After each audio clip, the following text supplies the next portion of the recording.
வணக்கம் நேயர்களே. FTP Tamil channel நேயர்களுக்கு உங்கள் குன்றத்தூர் பாலாஜியின் அன்பார்ந்த வணக்கங்கள். இந்த பதிவில் நம்ம பார்க்கக்கூடிய விஷயம் என்ன அப்படின்னா, இப்போ கடந்த பதிவெல்லாம் நம்ம தமிழ் திரையுலகத்தை பற்றி தான் பார்த்துட்டு இருக்கோம். இந்த பதிவில் நம்ம பார்க்கக்கூடிய விஷயம் என்ன அப்படின்னா, வாலி கண்ணதாசன் அந்த பாடல் வரிகளில் இருக்கக்கூடிய அந்த விஷயத்தை பற்றி தான் நம்ம பார்க்க போகிறோம்.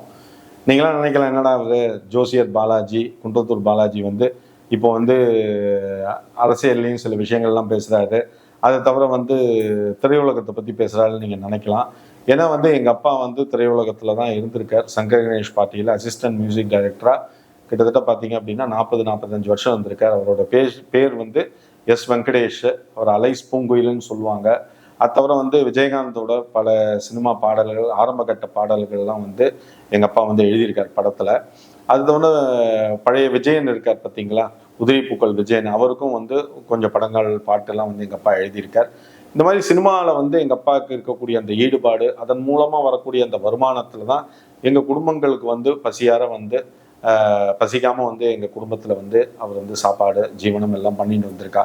அந்த ஒரு நன்றி உணர்ச்சி. அதை தவிர பார்த்தீங்க அப்படின்னா, சினிமா மேலே இருக்கக்கூடிய அந்த மரியாதைங்கிறது எனக்கு இன்றைக்குமே ஜாஸ்தி உண்டு. அதனால தான் சினிமா விஷயங்கள் எல்லாத்தையுமே நான் கொஞ்சம் சுவாரஸ்யமாக எடுத்து பண்ணக்கூடிய விஷயங்கள் அப்படின்னு பார்க்கும்போது எனக்கு சில டாபிக்ஸ்லாம் ஞாபகம் இதெல்லாம் பண்ணினா மக்களுக்கு கேட்கறதுக்கு ரொம்ப என்டர்டெயினாக இருக்குமே நினச்சி தான் இந்த விஷயங்கள் பண்ணினேன்.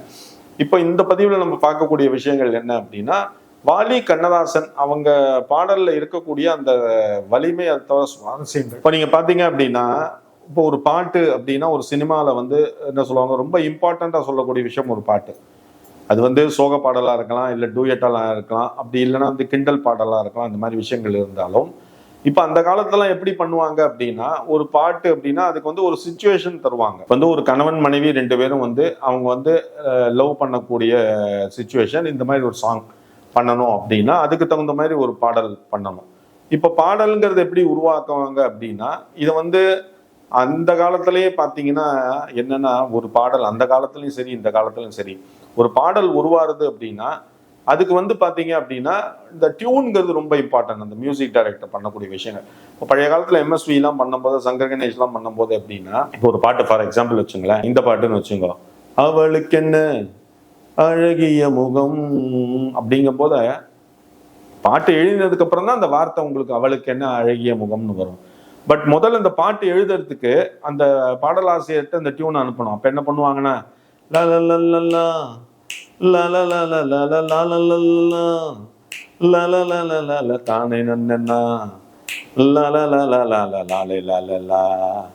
தாலே லாலே லாலே லாலே லல்லா லாலே லாலே லாலே லாலே லல்லா இப்படிதான் அனுப்புவாங்க. அப்போ நீ அந்த பாட்டுல அவன் ஒரு பெரிய ஜாம்பவானா இருந்தா தானே அதுக்கு உண்டான அந்த இசைக்கு உண்டான அந்த வார்த்தைகளை உள்ள புகுத்த முடியும். அதுல ரொம்ப கில்லாடி யாருன்னு பார்த்தோம்னா கவிஞர் கண்ணதாசன் அவர்கள் தான். ஏன்னா அந்த கண்ணதாசனை பொறுத்த வரைக்கும் ஒரு டியூன் வருது அப்படின்னா என்ன பண்ணுவார் அப்படின்னா, பாடல்ங்கிறது எப்படி அப்படின்னா, ஒரு பல்லவி 2 சரணம், இதுதான் மினிமம் இருக்கக்கூடிய பாடல்ல வரக்கூடிய விஷயங்கள். ஃபர்ஸ்ட் பல்லவி வரும், அப்புறம் ஃபர்ஸ்ட் சரணம் வரும், அப்புறம் கொஞ்சம் பல்லவி வரும், அப்புறம் அந்த 2வது சரணம் வரும். இதுதான் பாடல்ல இருக்காது. பழைய கால படத்துல பாத்தீங்க அப்படின்னா ஒரு பல்லவி இருக்கும், 3 சரணம் இருக்கும், கொஞ்சம் பெரிய பாடலா இருக்கும். இதுதான் நடைமுறையில இருக்கக்கூடிய விஷயம். ஆனா கண்ணதாசன் என்ன பண்ணுவார் அப்படின்னா, சிச்சுவேஷனை கொடுத்தோம் அப்படின்னா 10 பல்லவி கொடுப்பாரு, 10 சரணம் தருவார். அப்போ அந்த ப்ரொடியூசரும் டைரக்டரும் உட்காந்து டிஸ்கஸ் பண்ணி, சார் இந்த ஒரு பல்லவி 2 சரணம் இந்த பாட்டுக்கு வச்சுக்கிறேன், அடுத்த பல்லவி 2 சரணம் இந்த பாட்டுக்கு வச்சுக்கிறேன், அதுக்கு உண்டான பேமெண்ட்டை உங்களுக்கு கொடுத்துட்றேன் அப்படிம்பார். அப்போ யோசிச்சு பாருங்க, அவருக்கு எவ்வளவு ஒரு ஸ்டஃப் இருக்கும்னு யோசிச்சு பாருங்க, எவ்வளவு ஒரு திங்கிங் எபிலிட்டி அண்ட் பவர் இருக்கும். ஏன்னா விளையாட்டு இல்லை சார். இப்ப நான் சொன்ன பாத்தீங்களா, தாலே லல்லெல்லாம் லாலே லாலே லாலே லாலே லல்லெல்லாம், நீங்க என்ன எழுதுவேன் சொல்லுங்க? விஷயம் தெரிஞ்சவன் தான், அதுல இன்ட்ரெஸ்ட் இருக்கவன் தான் எழுத முடியும். அப்ப எழுதும்போது அவளுக்கு என்ன அழகிய முகம் அவளுக்கு என்ன அப்படின்னு எழுதும் போது அந்த வார்த்தை அதுக்குள்ள சிங்க் ஆகும். அதே மாதிரி கண்ணதாசனோட அந்த வரிகள், அந்த மாதிரியான ஒரு காலத்தை, அந்த படத்தை ஒட்டி நடைமுறையை ஒட்டி போன வரிகள் கண்ணதாசன் தான். வாலியை பல விஷயத்துல சொல்லியிருக்காரு. ஒரு பாட்டு கண்ணதாசனோட, மயக்கமா கலக்கமா மனதிலே குழப்பமா வாழ்க்கையில் நடுக்கமா, வார்த்தைகள் பாருங்க எப்படி விழுது பாருங்க. வாழ்க்கை என்றால் 1000 இருக்கும், வாசல் தோறும் வேதனை இருக்கும், வந்த துன்பம் எதுவென்றாலும் வாடி நின்றால் ஓடுவதில்லை. என்ன மாதிரியான வார்த்தைகள் வந்து விழுது பாருங்க. அதுக்கப்புறம் எழுதுவார், கடைசியில முடிப்பார், உனக்கும் கீழே உள்ளவர் கோடி, நினைத்து பார்த்து நிம்மதி நாடு, மயக்கமா கலக்கமா. அப்படிங்க போத அந்த வார்த்தைக்கு உண்டான அந்த அந்த டியூனுக்கு உண்டான வார்த்தைகள், இந்த வார்த்தைக்கு உண்டான லிங்க் எல்லாத்தையும் அந்த பாட்டுல அவர் கொடுத்துறாரு. அதை பேஸ் பண்ணி இந்த பாட்டை மையமா வச்சுதான் வாலி வந்து சினிமா உலகத்துல நம்மளாலையும் சாதிக்க முடியும்னு நினைச்சு உள்ள வந்திருக்க. அவரே அவரோட பேட்டியில நிறைய சொல்லியிருக்காரு. அதே மாதிரி எம்ஜிஆருக்கும் வாலிக்கும் இருக்கக்கூடிய அந்த என்ன சொல்லுவாங்க, அந்த சிங்க்குங்கிறது வந்து யாராலையும் மாற்ற முடியாது. எம்ஜிஆரோட பல பாடல்களுக்கு வந்து வாலி வந்து கைத்தட்டல் வாங்கி கொடுத்துருக்காரு. ஒண்ணும் கிடையாது. படகோட்டியில ஒரு பாட்டு வரும், அந்த பாட்டு வந்து வாலி எழுதுற, கொடுத்ததெல்லாம் கொடுத்தான், அவன் யாருக்காக கொடுத்தான், ஒருவருக்காக கொடுத்தான், இல்ல ஊருக்காக கொடுத்தான். இந்த பாட்டு எழுதுறாரு. அதுல வந்து ஒரு இது எழுதியிருப்பார், இல்லை என்றோர் இருக்கையிலே இருப்பவர்கள் இல்லை என்பார், மடி நிறைய பொருள் இருக்கும், மனம் நிறைய இருள் இருக்கும், எது வந்த போதும் பொதுவென்று வைத்து வாழ்கின்ற பேர் வாழ்த்திடுவோம். அந்த லைனை கேட்டோன்னே எம்ஜிஆர் கட்டி பிடிச்சுட்டாராம் வாலிய. எப்படி நீ எழுதின, எப்படி நீ வந்து இந்த வார்த்தை வந்து உனக்கு வந்து விழுந்தது? வாலிக்கு சொல்ல தெரியல.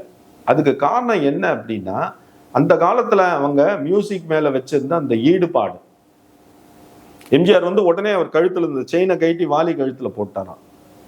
ஏன்னா அந்த அந்த ஸ்டான்ஸா பாத்தீங்கன்னா தியேட்டர்ல கிளாப்ஸ் பறக்கும். அதே மாதிரி புதிய பூமியில ஒரு பாட்டு எழுதிப்பார், புத்தன் இயேசு காந்தி பிறந்தது பூமியில் இதற்காக, தோழா நமக்காகன்னு சொல்லிட்டு எழுதியிருப்பார். அதுல வந்து அவர் அந்த லைன், அந்த மாடுலேஷன் கொடுக்குற விஷயங்கள்லாம் பாத்தீங்கன்னா நம்ம அசந்துருவோம். அதே மாதிரி எம்ஜிஆரை பொறுத்த வரைக்கும் நம்ம நினைக்கிறோம் எம்ஜிஆர் வந்து ஒரு நடிகன், ஒரு வந்து அரசியல்வாதி அப்படின்னு தான் நினைச்சிருக்கோம். அவருக்கு வந்து இசை மேல அந்த ஈடுபாடு, அவருக்கு வந்து இந்த படம் இப்படிதான் வரணும்னு அந்த நினைக்கக்கூடிய அந்த யுக்திகள் எல்லாமே எம்ஜிஆருக்கு நல்லா தெரியும். அதுதான் ஒரு மெயினான விஷயம் எம்ஜிஆரோட படத்துல நம்ம பார்க்கக்கூடிய விஷயம். ஒண்ணும் இல்ல, எம்ஜிஆரோட பாட்டு நீங்க ஒண்ணு கேட்டிருப்பீங்க, கண்ணை நம்பாதே உன்னை ஏமாற்றும் நீ காணும் போது உண்மை இல்லாதது, அறிவை நீ நம்பு உள்ளம் தெளிவாகும் அடையாளம் காட்டும் பொய்யே சொல்லாததுன்னு எழுதிப்பார். இந்த பாட்டு வந்து சிச்சுவேஷன் எம்எஸ்வி வந்து அனுப்புறாரு, கண்ணதாசனுக்கு அனுப்புறாரு. கண்ணதாசன் பாட்டு எழுதி அனுப்புறாரு, எம்ஜிஆர் ரிஜெக்டட், பாட்டு ரிஜெக்டட். வாலி எழுதி அனுப்புறாரு, வாலியோட பாட்டும் ரிஜெக்டட். எல்லாம் மிரண்டு போயிட்டாங்க. சினிமால இருக்கக்கூடிய ஜாம்பவான் 2 பேர் தான், ஒண்ணு கண்ணதாசன், இன்னொன்னு வந்து வாலி. இவங்க 2 பேர் பாட்டையும் வந்து எம்ஜிஆர் ரிஜெக்ட் பண்ணிட்டாரு. அப்ப இவர் என்னதான் எதிர்பார்க்கிறார் இந்த பாட்டுல? எம்ஜிஆர் சொன்ன சிச்சுவேஷன் என்னன்னா, ஒரு கொள்ளக்கூட்டம் இருக்கக்கூடிய இடம், அந்த இடத்துல இவன் வந்து மறைமுகமா தத்துவத்தை பத்தி பாடணும், அப்படியே அந்த ஹீரோவை பத்தி ஒரு ஹைலைட் பண்ணி பாடணும். இதுதான். கண்ணதாசன் ஃபெயிலியர், பாட்டு எம்ஜிஆர் அக்செப்ட் பண்ணல, வாலியும் அக்செப்ட் பண்ணல. அப்ப மருதகாசி எழுதினார் இந்த பாட்டை, கண்ணை நம்பாதே உன்னை ஏமாற்றும் நீ காணும் தோற்றம் உண்மை இல்லாதது, அறிவை நீ நம்பு உள்ளம் தெளிவாகும் அடையாளம் காட்டும் பொய்யே சொல்லாதது. எம்ஜிஆர் ஓகேன்ட்டார். அதுல வந்து கடைசி ஸ்டான்ஸால கொண்டு வருவார். அதுல வந்து கடைசி ஸ்டான்ஸா வரும்போது வந்து கொண்டு வந்து பாட்டை முடிக்கும் போது பாத்தீங்கன்னா இந்த மருதகாசியோட ஹைலைட் வந்து அந்த இடத்துல வந்து நிற்கும். அந்த பாட்டு வந்து அவ்வளவு பாப்புலர் ஆச்சு. ஓம் முருகா என்று சொல்லி பக்தர்களை ஏமாற்றும் ருத்ராட்ச பூனையாக அலையறீர்கள் சொல்லிட்டு போட்டிருப்பார். கடைசியில முடிச்சிருப்பார், என் உணர்வை நான் அறிவேன், என் உணர்வை நான் எதுவான போதிலும் ஆகட்டுமே அப்படின்னு சொல்லிட்டு எம்ஜிஆர் வந்து முடிப்பார்.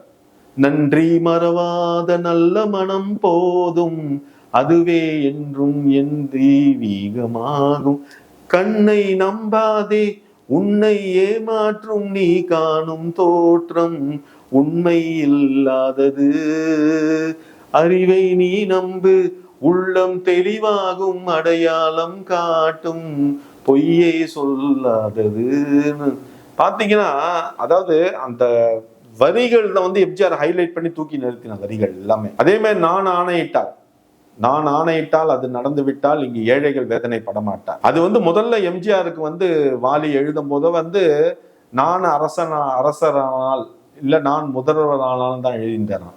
அது வந்து பாத்தீங்கன்னா சென்சார்ல கை வைப்பாங்கன்னு தெரிஞ்சு அதுக்கப்புறம் எம்ஜிஆர் கூப்பிட்டு வாலிட்டு சொல்லி அந்த லைனை மாற்ற சொல்லிய விஷயங்கள். அந்த பாட்டும் பயங்கர ஹிட் ஆச்சு. அதே மாதிரி வந்து எம்ஜிஆர் வந்து முக்கியத்துவம் வந்து பாடல் வரிகளுக்கு பாடல் டியூனுக்கு கொடுப்பாரு. அதான் உண்மையான விஷயம். பாட்டு யார் எழுதுறாங்கிறது அவசியம் கிடையாது, வார்த்தை என்ன வருது அதுதான் அவசியம். அது வந்து அந்த காலத்துல வந்து அவங்க ரொம்ப ஸ்பெஷலைஸ் பண்ணின விஷயங்கள். அதனாலதான் பாருங்களேன், இல்லைன்னா எவ்வளவு ஒரு பெரிய விஷயம். கண்ணதாசன்கிற ஒரு பெரிய ஜாம்பவான் அவரோட பாடலை வந்து ஒருத்தர் ரிஜெக்ட் பண்றான்னு அப்படின்னு பாத்துங்க. அது மாதிரி தூங்காதே தம்பி தூங்காதே, தூங்காதே தம்பி தூங்காதே, நீ சோம்பேறி என்ற பெயர் வாங்காதே.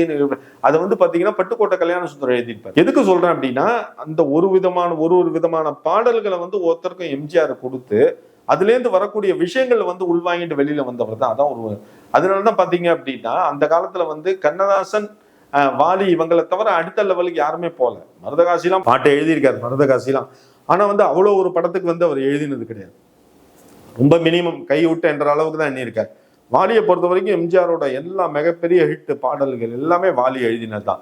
காரணம் ஏன்னா வாலியோட அந்த வேவ் லெங்க்த்தும் எம்ஜிஆரோட அந்த டைமிங் சென்ஸ் எல்லாமே ஒத்து போனதுனால தான் பாத்தீங்கன்னா கண்ணதாசன் எம்ஜிஆருக்கு எழுதின பாடல்களை விட வாலி எம்ஜிஆருக்கு எழுதின பாடல்கள்ங்கிறது ரொம்ப அதிகம். அதனால்தான் வந்து இந்த காலகட்டத்துல பார்த்தோம் அப்படின்னா நம்ம வந்து இந்த பாடல் எல்லாம் பாத்தீங்கன்னா வாயில வந்த மாதிரி எழுதுறாங்க, அவங்க இஷ்டம் போல எழுதுறாங்க. ஆனா இந்த காலத்துலயும் வந்து நல்ல பாடலாசிரியர்லாம் இருக்காங்க. பா விஜய் இருக்கார், நா முத்துக்குமார், இவங்கெல்லாம் பாத்தீங்க அப்படின்னா ரொம்ப சிறந்த பாடல், அவங்களோட வரிகள் எல்லாமே நல்ல சிறந்தது. ஆனா என்ன ஒண்ணுன்னா அந்த காலத்துல இருக்கக்கூடிய அந்த கோர்வைங்கிறது இல்லை. ஒண்ணும் இல்லை, அந்த சிவகுமாரும் வந்து பாரதி அவங்க 2 பேரும் ஒரு பாட்டு பாடுவாங்க, என் கேள்விக்கு என்ன பதில் சொல்லிட்டு ஒரு பாடு வரும். அதுல வந்து டபுள் மீனிங்ல வார்த்தைகள் எழுதியிருப்பார். அது வந்து யாருமே கை வைக்க முடியாது. அனுபவம் உண்டானால் இந்த ரகசியம் புரியாதோ அப்படின்னு பாடுவான். உடனே அந்த பொண்ணு பாடுவா, பெண்மையின் சன்னதியில் வந்து பார்த்தால் தெரியாதோ அப்படின்னு. அப்ப என்ன அர்த்தம் அப்படின்னா இந்த 2 அந்த டயலாக்க வந்து மறைமுகமா வந்து அந்த பாடலை வந்து அவங்க அந்த இதுல சொல்லியிருக்காங்க.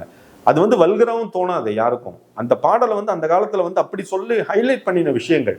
இதை நான் ஒரு எக்ஸாம்பிளா உங்களுக்கு சொல்றேன். இப்ப இந்த காலத்துல வந்து பாத்தீங்கன்னா ஓப்பனா வந்து ரொம்ப கொச்சையா பாடக்கூடிய பாடல்கள் இந்த மாதிரி விஷயங்கள்லாம் இருக்கு. சென்சார்ல டைரக்டா கட் பண்ணக்கூடிய விஷயங்கள்லாம் இருக்கு. அதனால வந்து கொஞ்சம் பாடலாசிரியரும் நம்ம வந்து கொஞ்சம் கருத்துல கொண்டு எல்லாமே பண்ணணும். ஏன்னா இதை வந்து ஒருத்தர் மாத்திரம் கேட்கல, மீடியால எல்லாருமே கேட்கறாங்க, குடும்பத்தோட உட்காந்து பாக்குறாங்க. அப்படிங்கும் போது அதுல கொஞ்சம் கான்சென்ட்ரேட் பண்ணினா இந்த தமிழோட விஷயங்கிறது கொஞ்சம் நல்லா போய் சேரும்.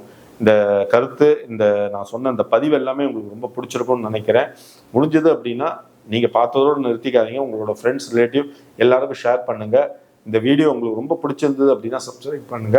அதை தவிர வந்து உங்களுக்கு ஜாதகத்துல என்ன ஒரு சந்தேகமா இருந்தாலும் கீழே என்னோட வாட்ஸ்அப் மொபைல் நம்பர் 9884277263 வந்துட்டு இருக்கோம். அந்த நம்பருக்கு கான்டாக்ட் பண்ணி உங்களுக்கு ஜாதகத்துல என்ன டவுட் இருந்தாலும் நான் கான்டாக்ட் பண்ணுங்க. டெஃபினட்டா உங்களுக்கு அதுல உள்ள சந்தேகங்கள் நான் கிளியர் பண்ணி வைக்கிறேன். நேயர்களே, நன்றி, வணக்கங்கள், சந்தோஷங்கள்.